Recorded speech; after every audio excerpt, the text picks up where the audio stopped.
A video guy recommended to me today, Skyrim Theory, why you should never marry Serana Explained. It's 12 minutes. Even if you're not into Skyrim or know or understand the lore, don't worry about it. Like this video's topic is just it brings up a very excellent point that I fell for numerous times throughout my life. And I'm telling y'all, it will save your life.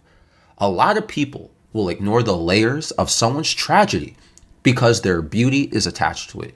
You think someone is automatically interesting and complex because they have a dark past. I'm so dark, so I'm unique. But many people don't think that that person who has a dark past, they would trade all this complexity and interesting uniqueness you're saying about them just to be able to have a normal life. And we do this oftentimes to the point where we meme about it. Oh, I could fix her, right? Oh, she bad. What's she locked up for? Oh, she just committed an unspeakable act against her ex and caused total destruction to the family home. I could fix her though. Like, yeah, haha, it's funny. It's a joke clearly. But listen, she hot though. Or I've seen people do this to guys too. Chad looking guys. Women will be all over them. You see like a mugshot. Give him a second chance and so forth. Yeah, no problem. He's just, he was just terrorizing the neighborhood, but he got a strong jawline and pretty eyelashes. I mean, give him a chance. We can fix him, bro. Like, so going back to this guy's video here, long story short, Serana is a character in Skyrim who's a vampire, a pure-blooded vampire. Maybe some of y'all don't know the lore. In Elder Scrolls lore, to become a pure-blooded vampire, you need to, hey, YouTube guideline, you know what I'm saying? Like you gotta, you get, it's a disturbing ritual, okay? It's called the Mark of Molag Bal, okay? So she's a victim of being, at a young age, okay? And, y'all think she's so broken and pretty that y'all are so concerned about romancing her. She's the survivor of her father in Molag Bal. Yeah, being a vampire looks cool and it's powerful, but it's evidence of her abuse, being younger and being abused. So in the game, you are able to cure her of vampirism. And this is what the argument he makes in the video, the one I'm referencing to. He says curing her is the right thing to do. And installing mods to marry her instead and keep her as a vampire and marry her is sick. I'm going to be for real. He's 100% correct. You need to cure her from vampirism. It's not right. Just because you killed her father, Harkon, and keeping her as a vampire as your own amusement because, it's so cool to be a vampire, bro. There's nothing cool about vampirism. Like, even in real life lore, I know vampirism is a fantasy thing, but like some people, see, I don't even want to get into this. It's going to go down a rabbit hole. But, vampirism, even outside of Elder Scrolls lore, it's not a pleasant thing. It's really disturbing. Like Harkon literally wanted that for her, by the way. He wanted her to be a vampire, but he wanted to use her as an object rather than be a human, rather than be his daughter. But if you're focusing on her being an object and her hotness over her healing, you almost like reduce her to a commodity. And this goes back to what I mentioned and what he mentioned in his video about where, like, bro, Serana wants to have a normal life, y'all. Like her life, her past is pure tragedy. And undoing her vampirism is literally spitting in the face of Molag Bal and what her father did to her. Her scars don't need to carry with her for the rest of her life.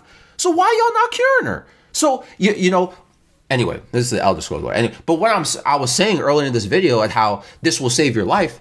Remember in older videos, I even said I liked dating crazy chicks, right? Remember I said I love crazy girls. You know what I'm saying? What I found commonly associated later on after having an experience doing this, I noticed that a lot of crazy chicks had crazy trauma. And as someone being chaotic was always exciting to me because I'm chaotic myself. I'm volatile. I like intense things. I love intense things. But each time I was involved in this, I ended up getting hurt. Or once this wasn't exciting anymore, like, okay, this was exciting, this was chaotic, this is volatile, this ain't exciting anymore. You know what I'm saying? The relationship is more agonizing than anything at this point, and it's draining. And it made me guilty because I realized this was more about attraction than intensity. This was more about the attraction to intensity rather than true love. Love requires listening. If you like Serana, you will understand, like Serana, you would understand what she truly wants, right? If you just love her visual design, you're focused on something else. And sometimes we put on this good guy illusion, right? You attach yourself to someone who is clearly affected by this way, and we think we're the good guy or a hero because we're accepting them. which you should do for the sake of compassion, obviously. But sometimes we just accept them because we have a romantic intention, because they're so intense and exciting and they're hot. So it's like you care more about that than what this person really is or what they went through or what they're going through. And remember what I said at the start of the video. That person who has a dark past, they would trade all of this complexity and interesting uniqueness you say about them just to be able to have a normal life.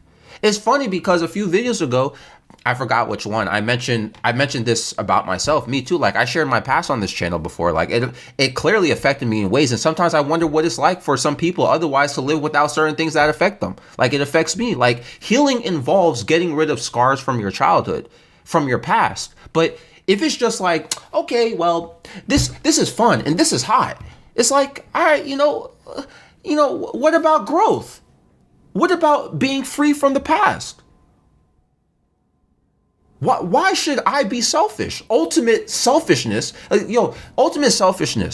is being attracted and letting someone slide because, oh yeah, that thing that ruined you, that made you who you are, you so exciting to me, it's hot to me, you know what I'm saying? Like, oh yeah, you know what I'm saying? The way you are, it makes you hotter to me. So I listen, like that's selfish. Like it's crazy. Like, dude, I feel guilty about it.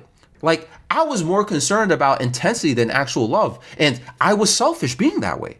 And we don't realize we're selfish when we act that way because, oh, like, again, I'll fix her. She's hot. You know what I'm saying? And we'll ignore someone's heart.